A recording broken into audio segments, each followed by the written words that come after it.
Paula White, the televangelist who also happens to be running Donald Trump's faith-based office in the White House, said on a podcast this week with Real America's Voice host Steve Gruber that women must, she said, submit to men. Again, this is somebody that is in the White House, running the faith office in the White House, telling us that men are just better. And she's a woman telling us that men are better. So let's all embrace a little bit of misogyny so that women know their place in the world. Here is what Paula White said.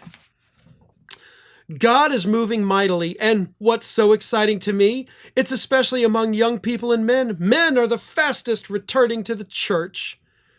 And then host Steve Gruber agreed that real men were needed to take leadership roles. And then she said, absolutely, they are becoming the bedrock, which is how God designed, because God has an order. Look, the head of my household is my husband, Jonathan King, period. If there's ever a time that a decision has to be made and we don't agree on something, he's the head. It's not hard to submit. People were like, well, how could you have pastored or how could you have done this and stuff? By default, because two men failed and I was sent under spiritual authority to carry a load, which is very hard. I'm up here working on the initiatives for President Trump, who's been in ministry for 40 years and understands it. I am so excited about the move of God, and undoubtedly Bible sales are up 22%, people returning to church and men back to faith, and almost none of that is true.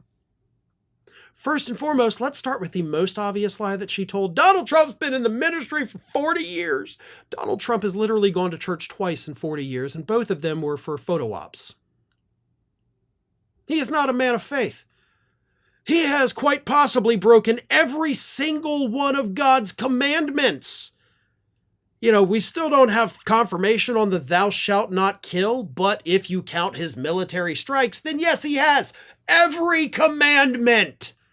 All of them. So, you know, that's not a person of faith, nor is it a person who understands what faith is. Bible sales are up. They're not up 22%. That is a flat out lie. Church attendance is up.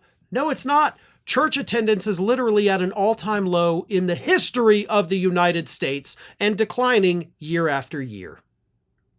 So you're wrong about that too. People are not, in fact, returning to church. People are abandoning the church. So, you know, that's 3 strikes. I guess you're out, huh? But all of that pales in comparison to the women must submit to men. Because this is how Republicans push their misogyny. They use the cover of faith, this bastardized version of Christianity that they sell to the American public, telling men, hey, you don't have to put up with crap from her. You're the boss in your house.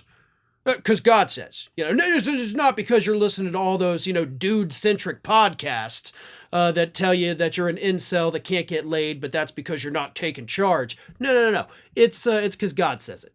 You know, you can't argue with God. So if he says it, you got to do it. That's how they want to keep you in your place. That's how they want to push their misogyny, by hiding behind the Bible. So there it is. You can either choose to be a part of that, or you can realize that women are not beneath men. They have ideas and thoughts and feelings and ambitions and goals, just like men do. We are, in fact, equal. And it's not weak to say that. Apparently, in conservative world, it takes more courage to say that than it does to say that women should just submit and be docile. But this is where we're at. In the year 2025, these cretins in the White House still hiding behind the Bible to oppress women.